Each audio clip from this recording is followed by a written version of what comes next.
bom dia! Eu espero que vocês estejam bem e animados para mais uma aulinha. Hoje nós vamos resgatar um conteúdo muito significativo e que eu tenho certeza de que vocês já estão assim afiadíssimos. Então a proposta de hoje é apenas nós nos aprofundarmos em alguns pontos mais importantes a respeito dessa escola literária do século XVII, o Barroco. Então vamos lá? Pegue aí o seu caderno, faça os seus registros e eu quero ainda lembrá-los de que tudo que nós conversamos agora, todo o material utilizado estará à disposição lá no site da escola, no Classroom, tá bom? É só vocês consultarem esse material sempre que necessário. Bem, mas vamos lá. O nosso ponto de partida para a aulinha de hoje é a análise dessa imagem. Veja bem, vocês têm aí uma linha literária, não é verdade? Essa linha literária acompanha todo o processo, né, de transformação cultural que o Brasil passou ao longo dos séculos. Vamos lembrar do seguinte, a gente tem essa linha literária marcada aí pelo século XVI, lá no quinhentismo, literatura de informação, literatura de catequização. Dois pontos que nós conversamos muito na semana passada, né? Eu tenho certeza de que vocês estão lembrados. E aí, nós vimos que quinhentismo não é uma escola literária, porque a intenção primeira não era fazer literatura. Quinhentismo é um manifesto, é um momento literário que acontece no Brasil entre os anos de 1500 a 1601. Em 1601, nós temos aí o início da primeira escola literária que acontece no Brasil, que é o Barroco. Em nível cronológico, o Barroco vai de 1601 até 1768, quando a gente tem início oficialmente do arcadismo, tá? A gente tem esse início oficial do arcadismo, que foi aí a segunda escola literária que acontece no Brasil. Em seguida, a gente vai para o romantismo, que vocês também já conheceram, né? O romantismo, literatura da primeira metade do século XIX, feita pelos burgueses, para os burgueses, e nós paramos por aí. Nos próximos capítulos, nós teremos o estudo das outras escolas literárias. E ainda no século XIX, nós tivemos várias outras escolas. Realismo, naturalismo, parnasianismo, simbolismo, muitos ismos, né? Mas deixemos isso daí tudo para o ano que vem. Por hora, nós vamos parar aí no século XVIII, compreendendo então quinhentismo, barroco, arcadismo. Como o quinhentismo não é escola literária, nós temos agora aí a nossa primeira escola literária, que é o barroco. Essa imagem é muito representativa do barroco, não é mesmo? Então, ó, analisem aí comigo. Eu tenho uma imagem que evidencia contrastes. Contrastes que vão desde a forma como os temas são abordados, a questão das cores selecionadas, da disposição das imagens, né? Nós temos aí uma representação da arte barroca, uma arte que, por definição, significa, né? Pérola de formato irregular, ou seja, já temos uma grande deixa. Falar em barroco não é falar em regularidade, não é falar em formalidade. O que nós temos dentro do barroco é uma irregularidade. O que nós temos como escola literária chamada barroco é a arte do conflito. Olha aí, gente, barroco, a arte do conflito, que se dá em especial a partir da dualidade entre dois elementos. Observem que do nosso ladinho direito, nós temos uma imagem muito representativa do renascimento, razão, conhecimento, clareza. Do outro ladinho aqui, nós temos a figura religiosa, um anjo. E aí nós estamos, então, em um contexto em que há dualidade entre dois pensamentos, entre duas ideologias. Um pensamento voltado à razão, um pensamento renascentista, e do outro lado, um pensamento religioso, né? e durante um tempo perdeu um pouco do espaço, mas que agora, no século XVII, até mesmo motivado pelo movimento da Contra-Reforma, né, que é da Igreja Católica, tentando aí atrair novamente os fiéis para dentro da igreja, esse pensamento religioso começa a ser muito dominante também.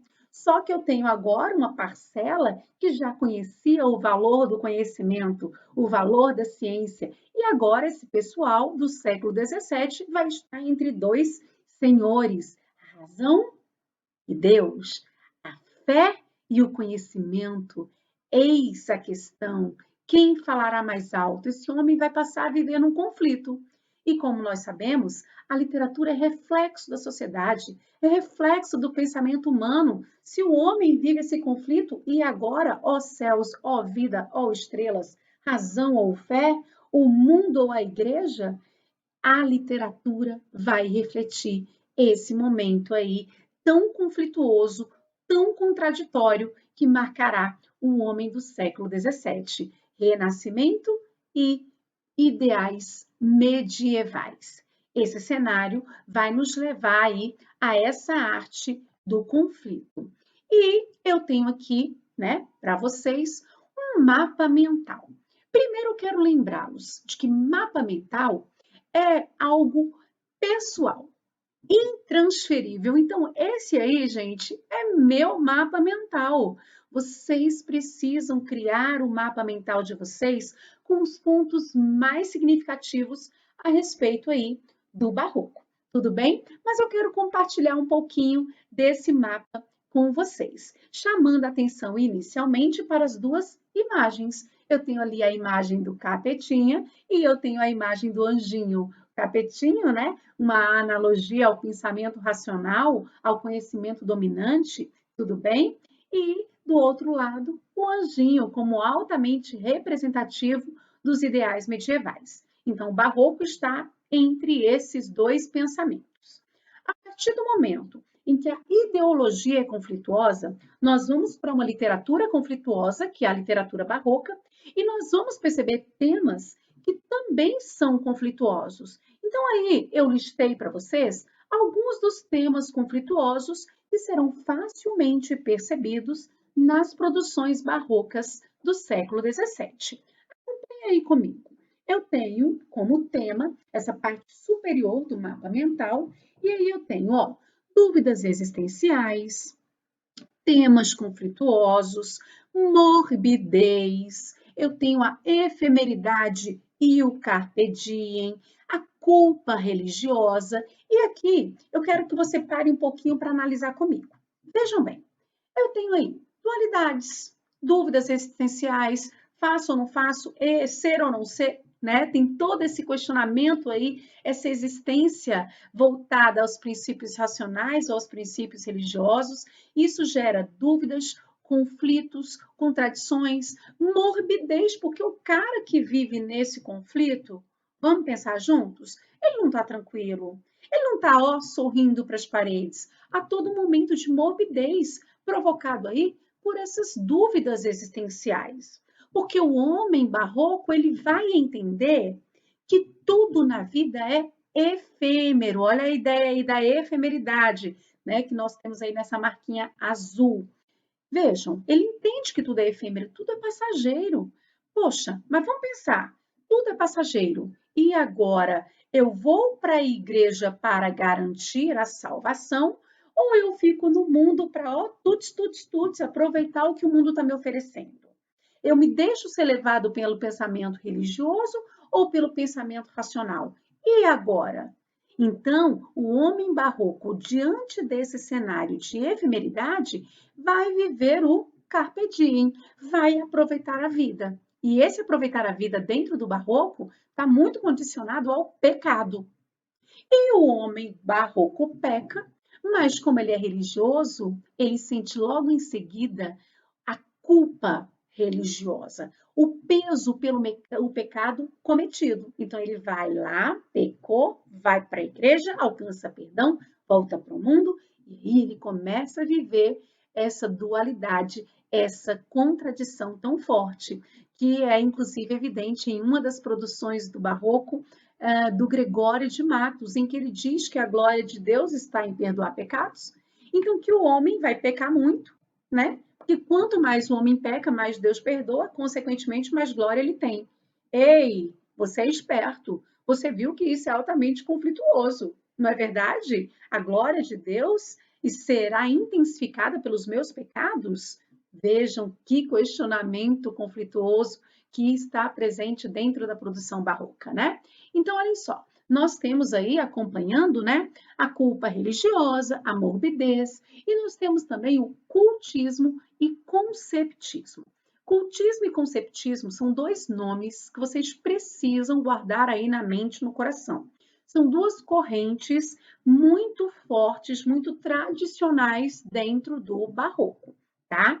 O cultismo, voltado ali ao jogo de palavras, que acontece de maneira muito evidente no barroco. Muitas vezes esse jogo de palavra vai se apoiar na antítese, né, que é uma figura de linguagem que trabalha com a oposição de palavras. E nós temos também o conceptismo, muito ligado à linha da argumentação, da eloquência, das ideias, né, que vão sendo apresentadas dentro do texto, muitas vezes essas ideias que provocam até mesmo questionamentos, conflitos, né? Mas muito ligada à retórica, à argumentação, ao conflito de ideias, tá bom? Conceptismo. Então, são duas correntes aí muito fortes. Então, vejam, nós já temos os temas, né? Acompanhe aí novamente. Dualidades, conflitos, contradições, teocentrismo, antropocentrismo, pecado e perdão, pecado e culpa religiosa, efemeridade, carpe diem. Tudo isso aí está no tema das produções barrocas. Mas vamos pensar um pouco na estrutura. A estrutura barroca, gente, não vai poder ser simples. Sociedade em conflito, contexto conflituoso, temas conflituosos. A estrutura do texto barroco vai ser uma estrutura simples? Não mesmo, né, gente? Então, a estrutura barroca é uma estrutura muito voltada ao rebuscamento, à ornamentação, ao uso excessivo, por exemplo, de figuras de linguagem, porque toda essa complexidade estrutural vai casar com a complexidade temática. Então, aí em estrutura, que é essa parte de baixo que eu coloquei para vocês, nós temos aí, ó, rebuscamento, muita figura de linguagem, muitos detalhes, muitas ornamentações, construções complexas, vocabulários complexos e inversões, que são aí os hipérbatos em especial, tá bom? Hipérbato, uma figura de linguagem muito comum às produções barrocas, né? O uso de figuras de linguagem vai colaborar muito nesse processo de complexidade das produções barrocas. Tudo bem? Então vamos de novo, ó. Contexto: Renascimento medieval. Temas conflituosos e estrutura rebuscada e ornamentada. Tudo isso aí mostrando que a literatura não é fruto do acaso, é reflexo social, ideológico, cultural. Tranquilo? E fechando, embora a gente volte a falar ainda sobre isso, dentro do Barroco nós tivemos dois autores que se destacaram. Eu coloquei aí lá em ciminha para vocês, né? Nós temos aí, ó, Gregório de Matos e o padre Antônio Vieira. O Gregório de Matos, chamado aí como o Boca do Inferno, com vários textos que estão na matriz do Paz. Tudo bem? Gregório que produziu em especial textos líricos e satíricos, tá? E nós vamos trabalhar, como eu disse, e o padre Antônio Vieira com os seus sermões altamente complexos, com os seus sermões que fazem muito uso do conceptismo, e ele ali que não trabalhou apenas questões religiosas, mas foi um grande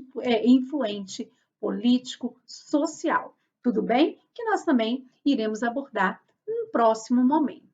Eu espero que por hora vocês já tenham relembrado aí o barroco e tenham feito os registros aí, retomando os conteúdos mais significativos dessa escola do século XVII, Barroco, a arte do conflito.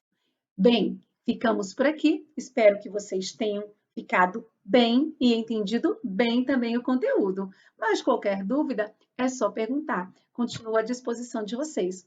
Um beijo grande, fiquem bem, até a próxima. Tchau, tchau.